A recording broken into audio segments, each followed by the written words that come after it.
So we're taking the scrambled materials that everybody puts in their recycling bins, and we're separating out the cardboard in one place, the newspaper in a second, the tin cans in a third, and so on. About 12 different commodities overall.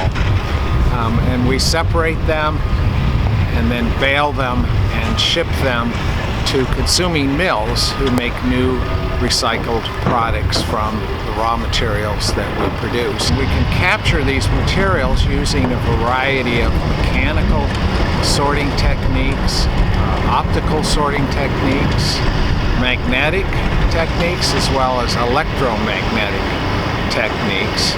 And the final part of the process are our employees who are pulling material by hand to try and improve the quality that much more.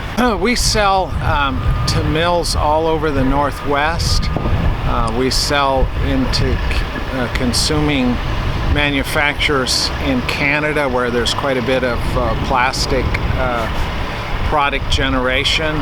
And then of course we sell through the Port of Tacoma and Seattle materials to overseas manufacturers.